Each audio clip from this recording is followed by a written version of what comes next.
नमस्कार दोस्तों, आप सभी का बहुत बहुत स्वागत है आज के इस नए और हजार गुना ज्यादा खास ज्योतिषी कार्यक्रम वीडियो में। जय हो माँ दुर्गा, जय माँ कालिका। प्यारे दोस्तों, आज जो मैं बात बताने जा रही हूँ उसे हल्के में लेने की भूल बिल्कुल मत कीजिएगा, क्योंकि कई बार मनुष्य अपने दुर्भाग्य का कारण बाहर खोजता रहता है, जबकि उसकी परेशानी की जड़ उसके अपने ही घर, अपनी ही आदतों में होती है और अपनी ही लापरवाही में छिपी होती है। इंसान मंदिर जाता है, पूजा करता है, व्रत करता है, दान करता है, लेकिन फिर भी घर में अशांति बनी रहती है, खर्चे बढ़ते रहते हैं, बीमारी पीछा नहीं छोड़ती, कर्ज कम होने का नाम नहीं लेता, मन घबराया घबराया सा रहता है, नींद टूटती रहती है, घर के लोग छोटी छोटी बातों पर भड़क जाते हैं और तब मनुष्य कहता है कि पता नहीं किसकी नजर लग गई, किस जन्म का पाप सामने आ गया। लेकिन गीता का ज्ञान हमें यही सिखाता है कि जब तक हम अपने जीवन की जड़ों को नहीं समझेंगे, तब तक ऊपर से कितना भी सुधार कर लें, जीवन की उलझनें हमें फिर भी पकड़े रखेगी। दोस्तों, कई घर ऐसे होते हैं जहां बिना जाने समझे कुछ ऐसी वस्तुएं, कुछ ऐसी परिस्थितियां, कुछ ऐसी उपेक्षाएं चीजें जमा होती हैं जो धीरे धीरे घर के वातावरण को भारी बना देती है। फिर वही घर जो कभी हंसते से भरा रहता था, हंसी खुशी से भरा रहता था, वही तनाव, कलह, भय और अनिश्चितता का स्थान बन जाता है। आप सोचते हैं कि आपकी किस्मत खराब है, लेकिन सच्चाई यह है कि कई बार हमारे अपने ही घर में रखी हुई कुछ चीजें और हमारे अपने व्यवहार की नकारात्मकता को बढ़ावा देती है। जब घर में प्रकाश कम और अव्यवस्था ज्यादा होती है, जब पूजा स्थान में श्रद्धा से अधिक लापरवाही जमा हो जाती है, जब मन में विश्वास से अधिक डर भर जाता है, तब न केवल मन कमजोर होता है बल्कि घर की ऊर्जा भी टूटने लगती है। और जहाँ ऊर्जा टूटती है वहाँ रोग, क्लेश, तंगी और मानसिक बोझ अपनी जगह बना लेते हैं। मैं आपको डराने के लिए यह सब नहीं कह रही हूँ, बल्कि सावधान करने के लिए बोल रही हूँ। समझदार वही है जो संकेत को समय रहते पहचान ले। मूर्ख वही है जो विपत्ति दरवाजे तक आ जाए तब भी कहे कि सब ठीक है। इसलिए आज की यह बात को ध्यान से सुनिए। बहुत सरल भाषा में, बहुत साफ तरीके से मैं आपको उन बातों की ओर ले चल रही हूँ जिन पर यदि आपने समय रहते ध्यान दे दिया तो बड़ी बड़ी परेशानियों को आने से पहले रोका जा सकता है, और अगर अनदेखा किया तो वही छोटी बातें धीरे धीरे बड़े संकट का रूप ले सकती है। सबसे पहले अपने घर के आसपास आंगन, छत, दीवारों के कोनों, पुराने हिस्सों और नमी वाले जगहों को ध्यान से देखिए। कई बार बिना बुलाए छोटे छोटे पौधे उगते हैं, पीपल, बरगद, कनेर और ऐसे अन्य पौधे। अगर घर की दीवारों की दरारों, छतों, सीढ़ियों के किनारों या द्वार के पास जड़ पकड़ने लगे तो उन्हें साधारण बात समझकर छोड़ मत दीजिए। बात केवल धार्मिक मान्यता की नहीं है, बात यह भी है कि जहाँ ऐसी चीजें अनियंत्रित रूप से बढ़ती हैं, वहाँ दीवारें कमजोर होती है, घर की संरचना प्रभावित होती है, सीलन बढ़ती है और घर में भारीपन का भाव आता है। आध्यात्मिक दृष्टि से माना गया है कि घर में जो चीजें अपने स्थान से हटकर अनुचित जगह पर बढ़ती हैं, वह संतुलन को बिगाड़ती है। पीपल और बरगद जैसे वृक्ष पूजनीय है, उनका सम्मान होना चाहिए, पर सम्मान का अर्थ यह नहीं है कि उन्हें घर की दीवारों को तोड़ने दिया जाए। जो पूजनीय है उनका उचित स्थान ही उतना ही जरूरी है। इसलिए यदि कहीं कुछ ऐसा उग गया हो तो उसे श्रद्धा के साथ हटवाइए, स्थान की साफ सफाई करवाइए, गंगा जल का छिड़काव कीजिए और वहां दीपक या धूप जलाकर सकारात्मकता स्थापित कीजिए। प्यारे दोस्तों, अब दूसरी बात और गहरी बात, यह बात लगभग हर घर में मिल जाती है, लेकिन लोग समझ ही नहीं पाते कि वे स्वयं अपने पूजा घर की शक्ति को कम कर रहे हैं।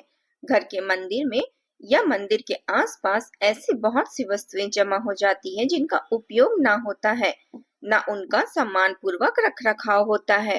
कहीं पुराने दबे फोटो, कहीं भगवान की टूटी हुई या फीकी तस्वीरें रखी है, कहीं पुरानी चुनरी, पुरानी माला, बासी प्रसाद, महीनों पुरानी अगरबत्ती, भीगा हुआ या सड़ा हुआ नारियल, खुला पड़ा कुमकुम, बिखरे हुए चावल, धूल खाती हुई धार्मिक पुस्तकें और ऐसी सामग्रियां जो न पूजा में काम आती है, न ही उन्हें सम्मान पूर्वक विदा किया गया। याद रखिए, श्रद्धा की वस्तु जब उपेक्षा में बदल जाती है तब घर का मनोबल भी गिरता है। भगवान रूठते हैं या नहीं यह तो आस्था का विषय है, लेकिन यह निश्चित है कि पूजा स्थान की अव्यवस्था आपके मन को भी अव्यवस्थित कर देती है। गीता में श्री कृष्ण ने कर्म की शुद्धता, भाव की पवित्रता और अनुशासन के महत्व को बार बार बल दिया है। पूजा घर केवल सम्मान रखने की जगह नहीं है, यह घर को चेतना का केंद्र बनाती है। अगर कहीं धूल जमी हुई है, कहीं अनुपयोगी वस्तुओं का ढेर है, कहीं टूटी हुई तस्वीरें और सूखी सामग्री लापरवाही से पड़ी है, तो समझ लीजिए कि आपके घर का आध्यात्मिक केंद्र कमजोर पड़ रहा है। इसलिए आज ही अपने पूजा स्थान को देखिए।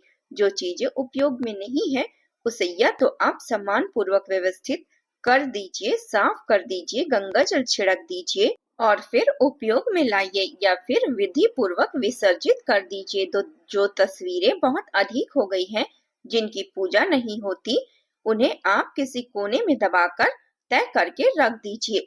यह श्रद्धा नहीं, उपेक्षा है। धार्मिक पुस्तकें अगर पुरानी हो गई है और उपयोग में नहीं है, तो उन्हें भी साफ कपड़े में रखिए या मंदिर, आश्रम या उचित स्थान पर सम्मान पूर्वक दे दीजिए। जहाँ पूजा घर में ताजगी होती है, वहाँ मन में भी आशा रहती है। जहाँ पूजा घर बोझिल होता है, वहाँ व्यक्ति का साहस भी धीरे धीरे घटने लगता है। अब तीसरी बात सबसे महत्वपूर्ण है और यह वस्तु से अधिक व्यवहार से जुड़ी हुई है। कई बार घर की सबसे बड़ी अशांति बाहर से नहीं आती, बल्कि घर के भीतर से ही जन्म लेती है। कोई एक व्यक्ति, कोई एक पड़ोसी, कोई रिश्तेदार, कोई अपना कहने वाला, सामने मीठा और पीछे कड़वा बोलने वाला, धीरे धीरे घर के रिश्तों में जहर घोल देती है।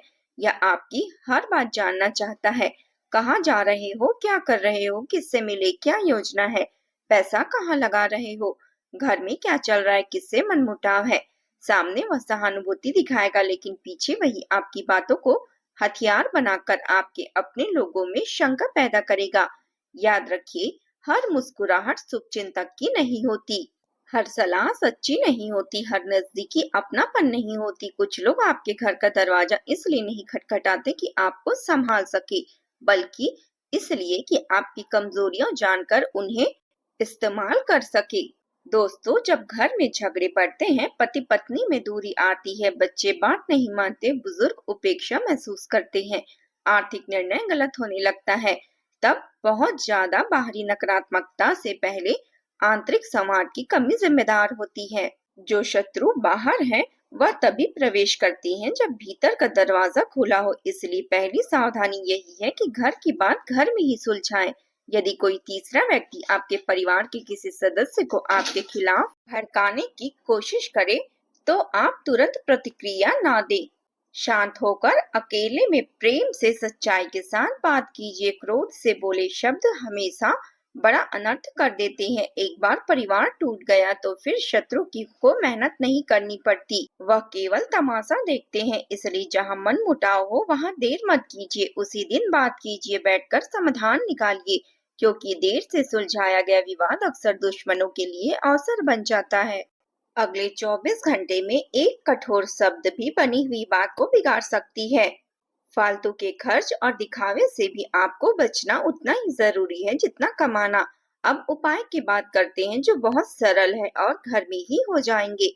आज शाम या कल सुबह एक साफ जगह पर बैठ जाइए, एक छोटा दीपक जलाइए, जैसे चाहे वह घी का हो या तेल का हो। उसके सामने थोड़ा सा चावल, एक हल्दी का टुकड़ा और फूल रख दीजिए। फिर दोनों हाथ जोड़कर मन ही मन कहिए, हे माँ लक्ष्मी, हे भोलेनाथ, हे गणेश जी, मेरे घर में सुख, शांति और बरकत बनाए रखिए। इसके बाद 11 बार ओम नमः शिवाय बोलिए। यह बहुत सरल उपाय है, लेकिन सच्चे मन से किया जाए तो मन को स्थिर करता है और घर की ऊर्जा को हल्का करता है। एक और छोटा सा उपाय कर सकते हैं, किसी भी जरूरतमंद को अपने हाथ से थोड़ी सी मीठी चीज, रोटी, फल या पानी दे दीजिए। दान बड़ा नहीं होना चाहिए, भाव बड़ा होना चाहिए। यह उपाय माता लक्ष्मी की कृपा को स्थिर करता है और शनिदेव को प्रसन्न करता है।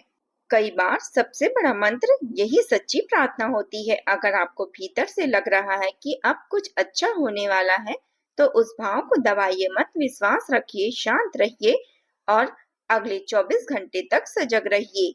संकेत आएंगे, अवसर आएंगे और जो समझदारी से उन्हें पकड़ लेगा वही आगे बढ़ेगा।